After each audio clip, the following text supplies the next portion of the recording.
Oke, jadi perkenalin kok kita dari Binosian 2023. Kita mau mewawancarai Koko sebagai salah satu owner dari Yogo. Jadi pertama-tama kita perkenalkan dulu. Ada kelompok kita ini, ada aku sendiri, Andre, ada juga Hans, ada Sindika, ada Julius, ada Vanessa, ada Florentina, dan juga ada Sharon. Jadi Halo, langsung aja. Ya, Kak. Jadi ya, kita langsung ke pertanyaan pertama. Jadi menurut Koko, apa aja sih segmen-segmen pasar dari Yogo berdasarkan yang pertama demografisnya? Kayak misalnya usia, jenis kelamin, tingkat ekonomi, atau juga pendidikan dari konsumen. Jadi kalau pertanyaannya itu segmen dari Yogonya itu, kalau berdasarkan demografisnya secara usia, kan kita udah jalan hampir 2 tahun ya. Kalau usia tuh tadi kita nargetinnya itu untuk anak-anak milenial. Jadi anak-anak di umur 18 tahun sampai sekitar 24 tahun. Ternyata setelah itu seiring berjalannya kita buka di beberapa titik tempat yang gede dan kita ada buka di daerah, itu semuanya berubah. Jadi ternyata yang banyak yang beli itu orang-orang yang health awareness-nya gede. Contoh kayak orang-orang tua yang lebih mau anaknya juga sehat. Terus kayak kalau untuk jenis kelaminnya sendiri itu kita nggak tentuin ya, karena untuk health awareness dari orang-orang itu kalau sekarang kebanyakan cewek sama cowok sama aja. Terus kalau untuk tingkat ekonomi, memang kita targetinnya agak menengah ke atas ya, karena dari harga sendiri itu kita ada paling murah itu di atas 30.000. Dan untuk pendidikan konsumen itu nggak terlalu ngaruh ya, jadi lebih umum aja gitu. Oke, selanjutnya bakal dilanjutin sama teman aku. Sekarang pertanyaannya dari saya kok. Kalau tadi kan Andre nanyanya kan segmen pasar berdasarkan demografisnya kan. Kalau saya nanyanya itu segmen pasar apa saja yang ada dari Yogo berdasarkan geografisnya kok.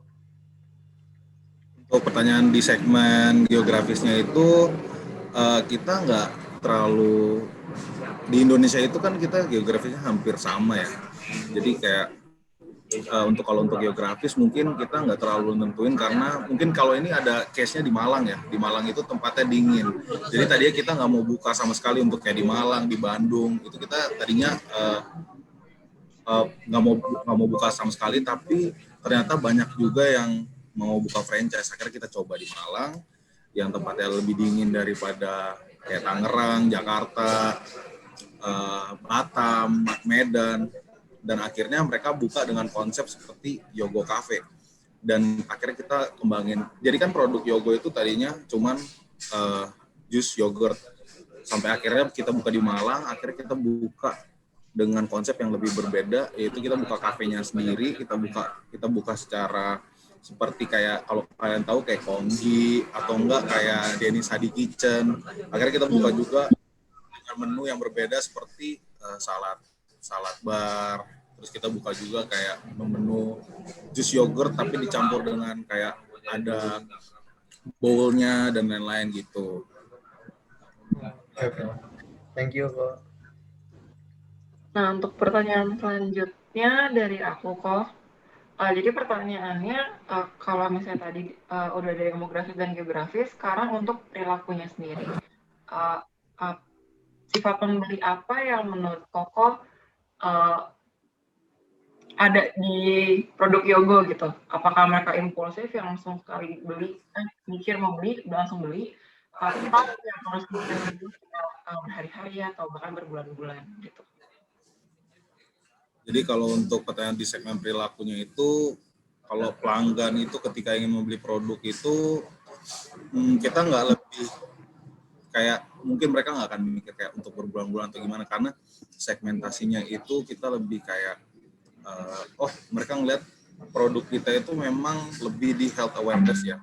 Jadi mereka akan mencoba, kayak kita tuh lebih kasih campaign-nya itu kayak udah mulai sadar belum dengan umur segini health awareness itu lebih penting daripada kayak make money atau kayak gimana. Jadi kayak kalau di Living World itu yang pertama kali kita buka outlet, itu kita kalau perilaku konsumennya itu lebih kayak orang yang sebelum mau masuk ke celebrity fitness itu pasti akan beli produk kita dulu.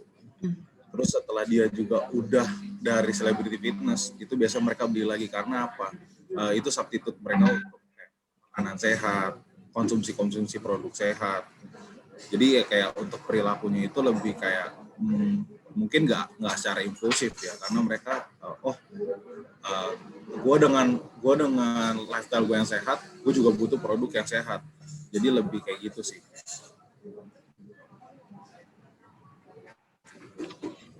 Jadi pertanyaan dari siapa lagi?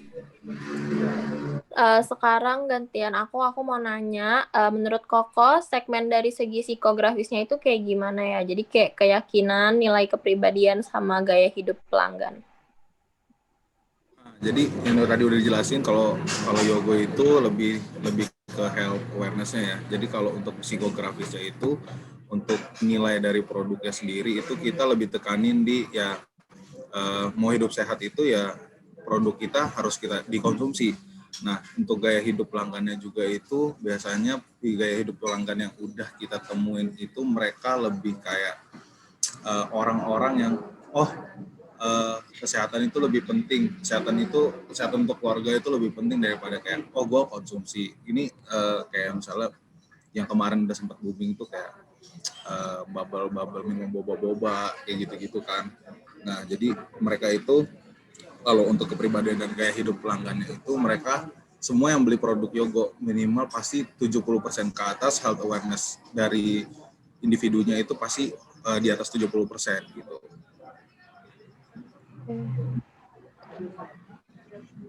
Oke, kalau pertanyaan selanjutnya dari saya.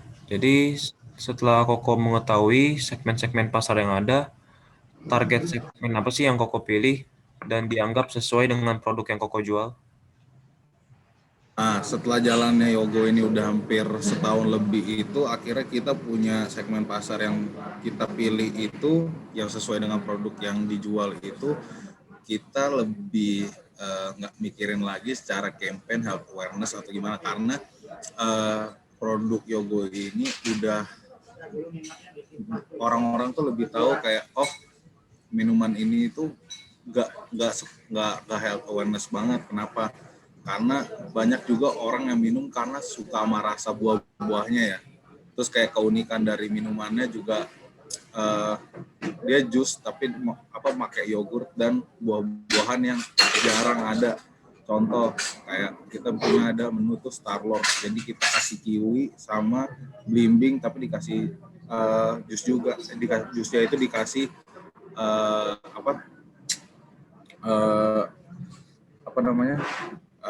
kayak misalnya granola, terus kayak popping boba, terus kayak kita juga mereka bisa request kayak misalnya belimbingnya mau dicampur sama, kita nggak ada kayak alpukat gitu ya, kayak misalnya belimbing, strawberry, terus ada juga kayak kalau mereka mau tambahan dari yogurtnya, jadi kayak mereka misalnya mau yogurtnya berapa persen, nah terus campuran buahnya apa, nah itu biasanya orang-orang lebih suka situ sih targetnya. Jadi terus kita juga kan kalau ngomongin target pasar segmennya itu tadi kan kita mau buka di titik-titik mall-mall yang gede kayak misalnya Puri Mall, Living World, Aeon, Sumarekon.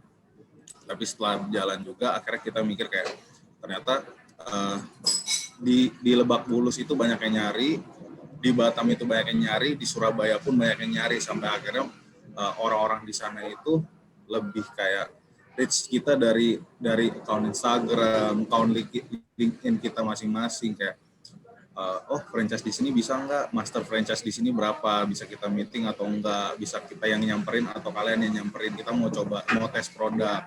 Jadi kalau ditanyain tentang segmen pasar yang ada, kita lebih umum aja sih, karena dengan orang udah tahu produk kita berani pasti buka di mana aja gitu. Oke, thank you kok. Terus dari aku kok mau nanya, gimana sih strateginya Yogo dalam kayak menanamkan kayak Yogo tuh brandnya seperti apa gitu-gitu di benak customer? Nah, jadi kalau untuk strategi marketing Yogonya itu dalam positioning atau menanamkan benak dalam customer itu kita lebih buka banyak. Kalau awalnya itu kita lebih banyak ngundang food blogger atau mungkin kayak influencer-influencer di Instagram ya.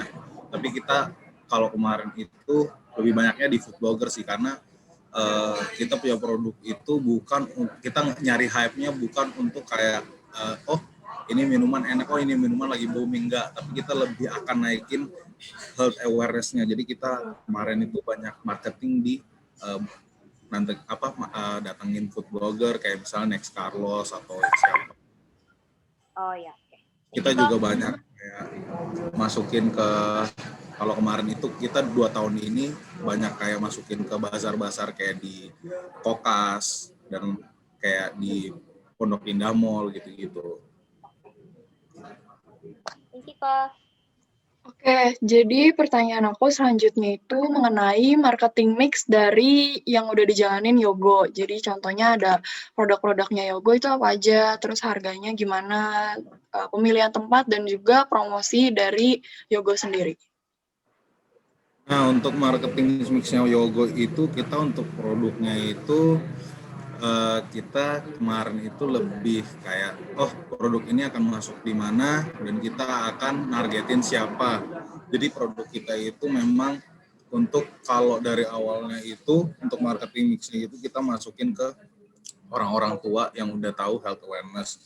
Terus untuk harganya sendiri memang kita targetin untuk menengah ke atas karena kita memang bukanya itu kan di mall kan. Jadi kita itu targetinnya tuh kemarin untuk menengah ke atas. Terus kalau untuk tempatnya sendiri, kita memang kita nyontoh dari lapak sebelah ya, kayak Rejuve itu. Jadi kita kayak lebih brainstormingnya ke teman-teman itu kayak, kita lebih baik buka di mall aja. Kita udah trial and error-nya, kita juga udah punya pengalaman. Kita belajar dari Rejuve, kita belajar juga dari Sour Sally, kita belajar juga dari Puyo, yang mereka bilang kayak, kalau lu mau buka sesuatu yang menurut lu nilai value barang lu gede, lebih baik lu di mall, karena mall itu akan mendatangkan audiensnya sendiri. Jadi kayak kita lebih fokus ke rasa dan kepercayaan aja, dan mall itu akan yang datengin trafficnya sendiri. Terus kalau kayak untuk promosi itu ya tadi yang awal-awal kita panggil food blogger, kita panggil juga influencer, dan kita bikin campaign tentang health awareness di sosial media gitu. Oke, thank you, Ko. Jadi pertanyaannya sebenarnya udah sih 4 itu aja. Semuanya juga udah terjawab. Jadi kayaknya wawancara interviewnya sampai sini aja, Ko. Oke. Ya, thank you ya, Ko. Thank you, Kak. Sorry Thank you atas ngerepotin. waktunya. Tenang aja.